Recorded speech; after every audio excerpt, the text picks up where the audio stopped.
In our first story, hundreds of motorists and passengers are stranded at the Bupe and Yape bridges in the northern region, following the closure of the two main bridges linking the southern parts of the country to the north. Last week, the Minister of Roads and Highways, together with members of the Northern Regional Security Council, inspected the dilapidated bridges, which pose serious threat to motorists and pedestrians.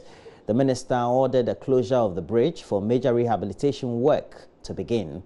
However, it is unclear when rehabilitation work would start, adding to the frustration of many users who complain alternative routes provided are also unmotorable.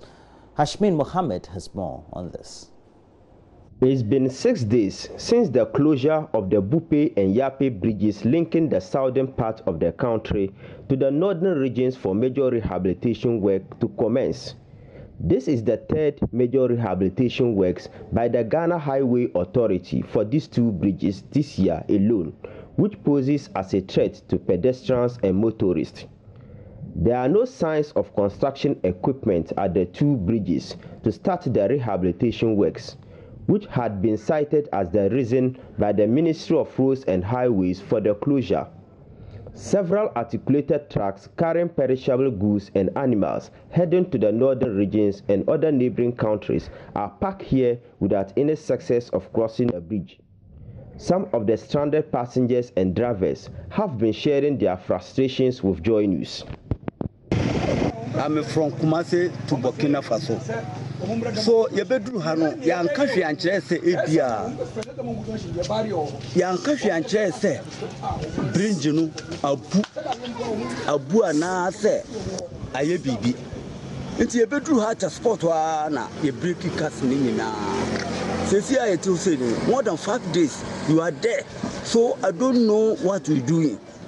And aduan kura se yenya binto nsu kura se yenya binno ya boka to diesel abeduru hano yenhu se na yenya ebe dada ya ka asasa echi ekodu techi ma to kwanu wa na diesel asem ne bibi enti esrempanimfo ya beka bridge na animunu de ka omumwa na contractor no mbo ase na ebe ya yenya be mo na jika kra na ya pie yenya obia dawfo e wo ha obia anwani bra e wo ha se wonya kwana se nyame ju free mu na se wo pie bridge we so obi ka do se safa wo ka be bridge we so kwa wo ba. A assemblyman for the Bupe area, Al-Hassan Seydou Lampo, who has been witnessing the frustrations of the passengers, said several of the stranded passengers have fallen sick since the closure of the bridge. They are stranded, they are hungry, and some of them they carry perished goods. So they are spoiling. There's a lot of women who are crying here because their goods is spoiled. They have to throw everything away. How are they going to make accounts? And this is a traditional route. Somebody will go from country to country, and you expect them to play here for 5 days. The other time when it happened, they kept on plates. For JoyNews, Hashmin Mohammed reports from Bupe. And several kilometers away, the Ejoso Social Welfare Department is struggling to find shelter for two children whose mentally challenged mother has been traveling with them on foot for the last 3 days on the Kumasi-Accra highway. Traders at the Kubease-Tobu area, touched by the plight of the children, seized them from the woman. A 1-year-old child was strapped to the back of the mentally challenged mother, whilst the other 3-year-old was also seen being virtually dragged over 6 miles from Nobewam to Kubease by the woman in her late 30s. Love FM's Erastus Asaridonko has been following the story. The two children looked worn out, dehydrated, hungry and sick. They have sores on their feet, and the 3-year-old boy could hardly walk. Their mother, Ajua Duchumwa, who sounds incoherent in thought, has been traveling on foot with them for 3 days. She says she's looking for her husband. But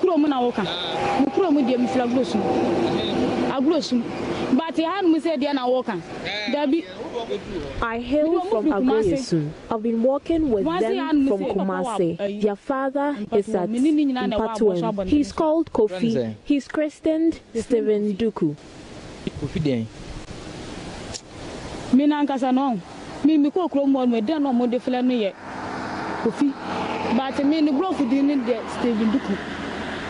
These traders accosted her at Kumasi toll booth area and seized the children. The way he was dragging one of the children, we were touched and we had to seize the children. We called the assembly member for the area, Richmond Owusu-Kwarteng. He told Love News he's frequently confronted with such cases but has little solution. The Social Welfare Department and the Ejusu Police could not help with shelter that evening for the kids. They had to sleep with an elderly woman in another town, as arranged by the assembly member. The social welfare people, they are my friends, especially Hans. We've always been talking to them, but they will tell you they have no funds. They have no funds, but it's not helping. If surely we want to deal with issues of especially children, then the government needs to set up. I mean, the way it's being handled is not the best, because we, the assembly members, we are not paid. So sometimes you don't get committed people, they will not even bother themselves, because you'll be using your own little resources to cater for some of these issues. So sometimes it becomes a burden. So what you're saying is that institutions like social welfare mandated to take care of these things are not equipped? Yes. The government needs to resource them. I don't know their budget and those things, but all they will tell you is we are hungry. Even before you came, you were having problem with the car. That's why it took us so long to get to this place. We have to go and beg the NCCA people. So you saw the car we came with. The NCCA people. President Nana Danko Akufo-Addo has revealed government has secured funds from the World Bank to address furniture and infrastructural challenges confronting the implementation of the free senior high school system. Well, this, he says, will also bring some relief to schools that are struggling to accommodate students due to the increase in enrollment as a result of the policy. President Akufo-Addo revealed this at the 68th Speech and Prize Giving Day of the Prempeh College in Kumasi. The theme for the anniversary was educating the boy child, the role of stakeholders in contemporary times. President Akufo-Addo, who spoke on the theme, revealed plans to address challenges confronting the implementation of the free SHS program.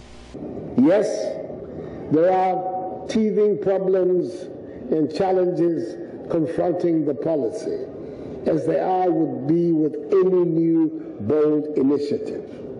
However, in dealing with them, tenders have already gone out, and soon contracts will be awarded for the provision of some 69,500 mono desks and some 13,100 bunk beds. Additionally, tender notices have been issued for the supply of furniture for dining halls, staff rooms of teachers, computer laboratories, and the provision of marker boards for classrooms. Under the Secondary Education Improvement Project, government has secured a $40 million US dollar loan from the World Bank for the expansion and upgrading of facilities in 75 senior high schools across the country. Construction works on the existing community day schools are ongoing. Government will also upgrade 42 senior high schools into model school status. He also described as politically motivated propagandists persons who claim the free SHS policy will collapse in the next 5 years. The politically motivated propagandists and naysayers who in the last few years said that free SHS was not possible and could only happen after 20 years are now singing a new tune. They now claim free SHS is not sustainable and will crash in 5 years. Let me burst their bubble again. Free SHS is here to stay. The president also revealed plans to expand the school feeding program to address the impasse associated with it. But we have increased the amount per capita of students fed under the school feeding program, which had remained static since 2014, from 80 pesos to 1 CD. Furthermore, an additional 501,000 children are now being fed at school under the expanded school feeding program. Within the next 5 years, government aims to equip some 38,715 basic schools with science, technology, and engineering, mathematics, STEM equipment, and train over 38,000 basic school teachers to aid in the teaching of STEM in all basic schools. Headmaster of the school, Samuel Fojo, appealed to government to complete all abandoned Get Fund projects in second cycle institutions. We will be grateful relief if all the abandoned Get Fund projects which were started in 2009 are completed on time. Notably among them are the 18-unit classroom block and the new assembly hall. Prince Apia reporting. And President John Ejiokum Kufuor has implored beneficiaries of the Kufuor Scholars Program to constantly offer humanitarian support to the less privileged. The Kufuor Scholars Program was instituted by the John Ejiokum Kufuor Foundation to develop the next crop of transformational leaders and guide young scholars to become agents of social change for sustainable development. The ex-president urged the youth to lend helping hands through charity works and also help bridge the social and economic inequality gap. Nanasen Sumensa has more in this report. Mr. Kufuor was advising the scholars when they paid a courtesy call at his residence in Kumasi. He urged the students to serve humanity with humility to ensure socio-economic development. We should compare ourselves with the so-called developed world of the world. And when we begin to punch not only at our weight, but above our weight, then we can say we are really transforming. That's what Kufuor Foundation seeks to do with our youth. So be ambitious. Be ambitious for humanity, but be ambitious with humility. That you are being nurtured for leadership doesn't mean you are like superior people. No, you are good when you extend the goodness, the talent that God has given us freely to the service of others. So you better the lot. You give equality, you try to help give equal opportunity to people. And this is what we are embarked on. A beneficiary of the Scholars Program, Aaron Atimpe, assures of effective social interventions in humility to promote development. Every passing day, the world is usually facing us with challenges. And as leaders, we are not supposed to wait until we are fully equipped before we come out to fight the world, because the challenges keep compounding. And no leader is completely complete. So, so at any given time, the little we get, we come out to face the challenges with the world, because the world is never waiting for us. So that's the reason why we decided today to embark on this particular trip to help our younger ones in the community. During the dental screening for over 200 children in Behinase in the Ashanti region, parents were advised to be mindful of the sugar intake they give to their wards to reduce oral disorders. Bertha Jau is dental specialist at Konfanachi Teaching Hospital. Another thing we would want to do is to cut down on our refined sugar intake, the intake of sweets. We want parents to try and cut down on the sweets that they give to their children, because these are the very things, the diet and then the oral hygiene. These are the two things that can lead to oral conditions. And so if we're able to take care of those two things, it will go a long way to help us to get ourselves off some oral conditions. Nanasen Sumensa reporting for JoyNews. The Vice President, Dr. Mahamudu Bawumia, has assured the people of the Upper West region that the Nana-Addo-led government will not renege on its campaign promise of working to transform the economy so as to bring meaningful change to the lives of the people. He said one key area government is focused on is to build the road infrastructure of the region so as to facilitate easy movement of people and goods. Dr. Mahamudu Bawumia gave the assurance at the climax of this year's Kabube Festival in the Nandom area in the Upper West region. Rafik Salam now reports from Nandom. Kakube Festival, celebrated by the chiefs and people of the Nandom traditional area, is an annual festival to show appreciation to God for his guidance and protection during the farming season. It is also an occasion to exhibit and preserve the rich culture and tradition of the people. Paramount Chief of the Nandom traditional area, now Dr. Charles Pobipo Urechire VII, in a speech read on his behalf by the Chief of Co, Nadomape Jire III, commended the government for starting to fulfill some of his key campaign promises.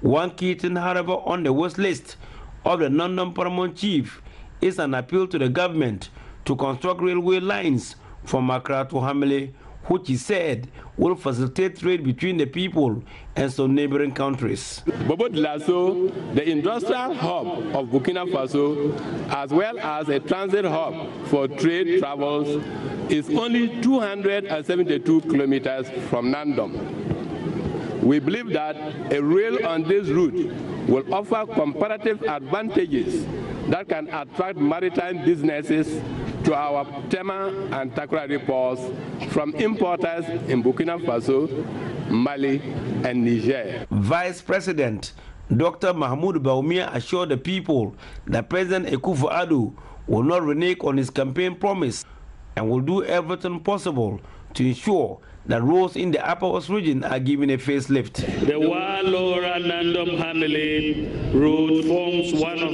the Trans-ECOWAS highway. A portion of the road from Wa was constructed under President J. Kufuor. Today, under President Nana Addo Dankwa Akufo-Addo, the rest of the road to Hamele is being constructed. We also have the Lora Hand-to-Move road has been provided for under this budget.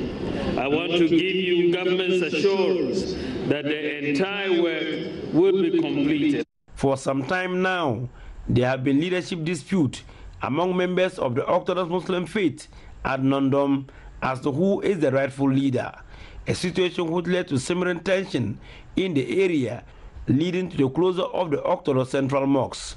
Interior Minister Ambrose Derry, who also doubles as the Member of Parliament for the area, used the occasion to categorically deny taking sides in the leadership dispute. I have made it clear that I'm a Catholic, and even in my church, I do not determine leadership. So there are rumors that I have taken sides, and I want to make it clear here that I have not taken sides. It is the prerogative of Muslims to choose their leadership, no question about that. But one thing that I will not tolerate, if the disagreement would manifest itself in a breach of security, in consonance with the President's commitment to make Ghana safe and make each Ghanaian feel safer than the past, I shall make sure that whoever is the perpetrator of the breach shall be brought to book. I, however, encourage the Muslim community to actually come together, unite, and decide who their leadership is. Once they do that, moving forward, I'm prepared to give them support.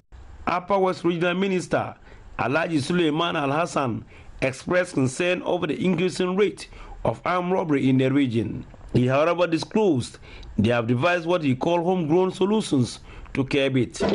We are also going to solicit the involvement and commitment of all of us by encouraging communities, most especially those along the highways, to form neighborhood or watchdog committees.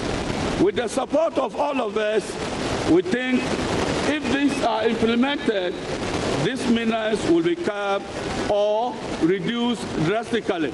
Reporting for JoyNews, Rafik Salam, Nandom. And we have to go. But before we go, though, this year's edition of Love FM Schools Reunion in Kumasi attracted perhaps the biggest crowd ever for a single event in the Garden City.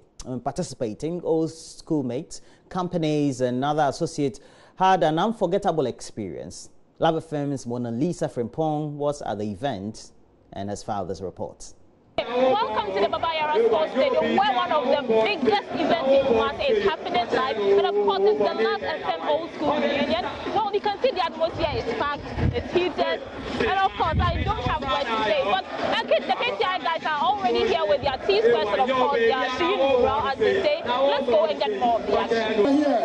Let's get it started. Let's get it started. KTI. 50 school associations registered for the annual fun-filled event slated for Saturday at the Baba Yara Sports Stadium.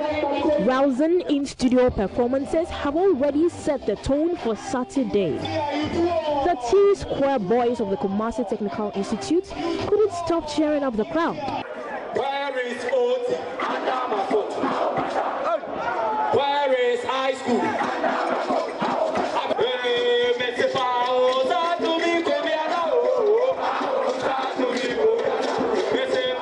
Second is last year's drama champion, Matkosa.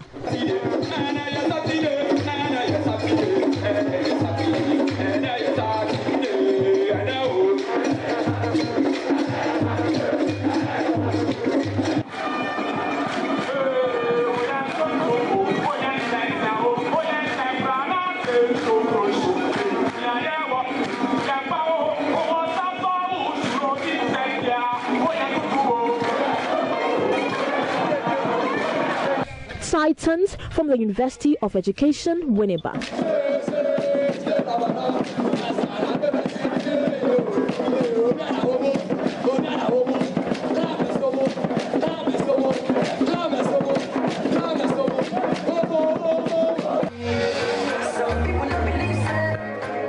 Conti boys from KNUST stormed the place, and of course, one isn't allowed to film them in action.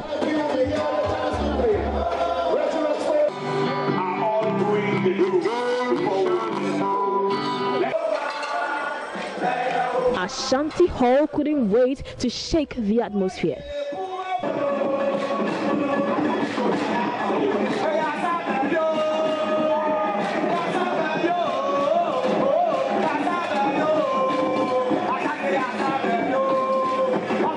And last, fellows from Katanga Hall, KNUST.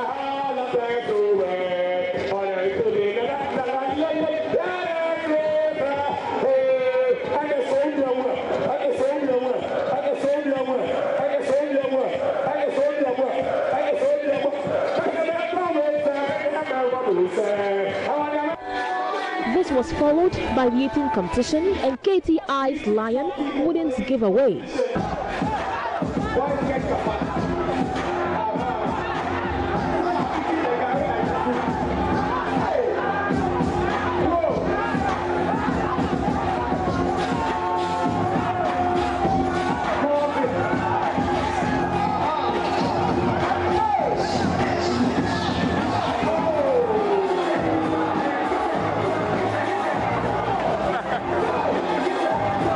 The dancing competition was on, and Matkosa emerged the winner.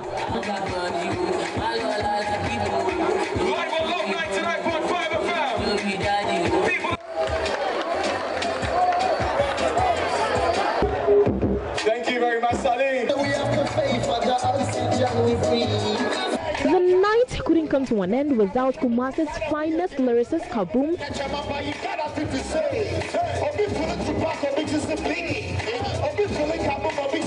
and the VVIP passing through.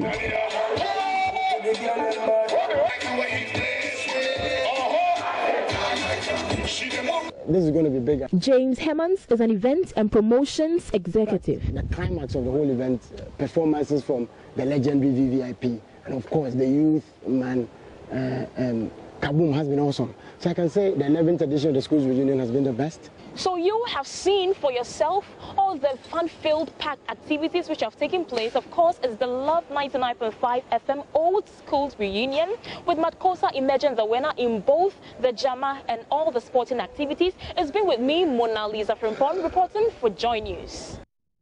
Well, Mona Lisa, I've loved you throughout that report. Good morning to you, Mona Lisa Frimpong, and I hope that you're enjoying the morning this morning. Good reports, though. And Kaboom, apparently, is big in Kumasi. Derek Ekosam, good morning to you. He's our lead producer, though.